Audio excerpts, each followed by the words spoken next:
Hi hello నమస్తే welcome to my channel Lakshmi creativity. ఈరోజు ఈ వీడియోలో గ్యాస్ స్టవ్ ప్లేట్స్ గురించి చెప్పబోతున్నాను. అయితే ఇవి వాష్ చేయకుండా 10 to 15 డేస్ నుంచి అలాగే పెడుతున్నా వీడియో కోసమని. అయితే ఇక్కడ ఇలా ఉన్న ప్లేట్స్ని ఇలా చేసేసాను అనమాట. ఇప్పుడు మనం వీడియోలోకి వెళ్ళిపోదాము, ఎలా చేసామో చూద్దాం. పెద్ద బౌల్ని తీసుకొని సరిపడ్డ వాటర్ని యాడ్ చేయాలి. నేనైతే ఇక్కడ 2 గ్లాసెస్ ఆఫ్ వాటర్ని తీసుకున్నాను. తీసుకున్న తర్వాత నా దగ్గర బేకింగ్ పౌడర్ ఉంది.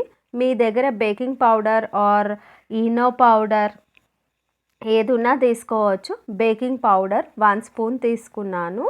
తీసుకొని కొంచెం కలిపేశాను.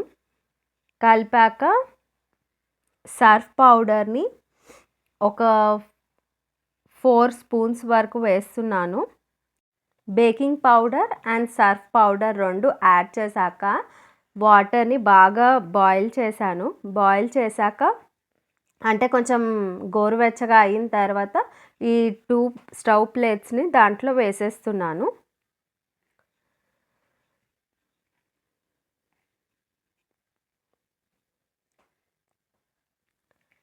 వేసేసాక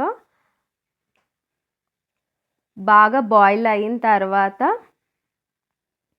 చూపిస్తున్నా మీకు. నేనైతే ఇక్కడ 20 మినిట్స్ బాయిల్ చేశానండి. మధ్య మధ్యలో చూసుకుంటున్నాను. మీకు కూడా ఇంట్లో ఇలా ఏమన్నా జిడ్డు పట్టినవి ఉంటే ఒకసారి ట్రై చేసి చూడండి, చాలా బాగా వర్కౌట్ అవుతుంది. నేనే చాలా ఆశ్చర్యపోయాను అనమాట ఇలా చూసి ప్లేట్స్ని. 15 డేస్ నుంచి వీడియో కోసం అని చెప్పి అలాగే పక్కన పెట్టేస్తున్నా. మళ్ళీ చేసాక పోతుందో పోదో అని కూడా ఆలోచన చేస్తున్నాను. కానీ నిజంగా వండర్ అంటే వండర్ అండి. సూపర్గా మారిపోయినాయి, కొత్త దానిలా మెరిసిపోతున్నాయండి. పాత ప్లేట్స్ని కొత్త దానిలాగా చేసేసాను. ఇప్పుడు ఇవి వేడి నీళ్ళ నుంచి బయటికి తీసేసి చూడండి, మీ దగ్గర ఇనుప పీస్ ఉంటుంది కదా, అదే గిన్నెలు తోమే పీస్ ఉంటుంది కదా, దాంతో శుభ్రంగా వాష్ చేసేస్తున్నాయి. ఇక్కడ అసలు మ్యాజిక్ లాగా వర్క్ అయిపోయిందండి. ఇది baking powder and Surf powder 2 వేశాను. అసలు చాలా రోజుల నుంచి అనుకుంటున్నా ఇలా ట్రై చేయాలని, కానీ మ్యాజిక్లా చూస్తున్నారు కదా, ఇక చూస్తుంటేనే మొత్తం క్లీన్ అయిపోతుంది. మీరు కూడా ఇలాంటి జిడ్డు పడ్డ మరకలు ఉన్న ప్లేట్స్ కానీ ఏమైనా ఇంట్లో ఉంటాయి కదా, పాత వస్తువులు ఏమన్నా ఉంటే కూడా ట్రై చేయండి. ఒక 20 మినిట్స్ బాయిల్ చేస్తే దాంట్లో పెట్టేసి క్లియర్ అయిపోయింది. కొత్త ప్లేట్స్ లాగా మారిపోయిందండి. ఇప్పుడే మీ ముందట ఇక్కడే వాష్ చేసి చూపిస్తున్నాను చూడండి, కొత్త దానిలా మెరిసిపోతున్నాయి.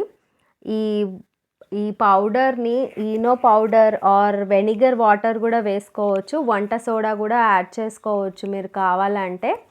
Baking soda or Eno powder or vinegar water or baking powder, ఈ 4ట్లో మీరు ఏదైనా యూస్ చేయవచ్చు.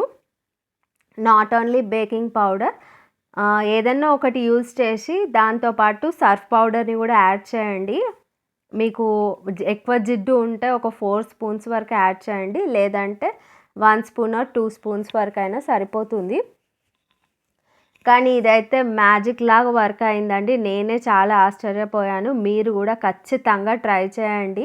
ఎంత జిడ్డు పడ్డ మరకలు ఉన్నవైనా సరే చాలా క్లియర్గా అయిపోయిందండి. కాబట్టి మీరు కూడా ఖచ్చితంగా ట్రై చేసి నాకు కామెంట్లో చెప్పండి. ఇంకా ఇలాంటి వీడియోస్ కావాలంటే నాకు కామెంట్లో చెప్పండి ఫ్రెండ్స్. నేను ఖచ్చితంగా ట్రై చేసి మీకోసం వీడియో చేసి పెడతాను.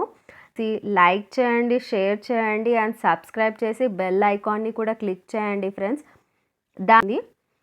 సో ఇక్కడ చూస్తున్నారు కదా, మీ ముందటిని ఫుల్గా క్లీన్ చేశాను. 2 ప్లేట్స్ చాలా కొత్త దానిలా మారిపోయినాయి. 2 ప్లేట్స్ని ఇట్లా తయారు చేశాను ఫ్రెండ్స్. మీరు కూడా ట్రై చేయండి. Thanks for watching.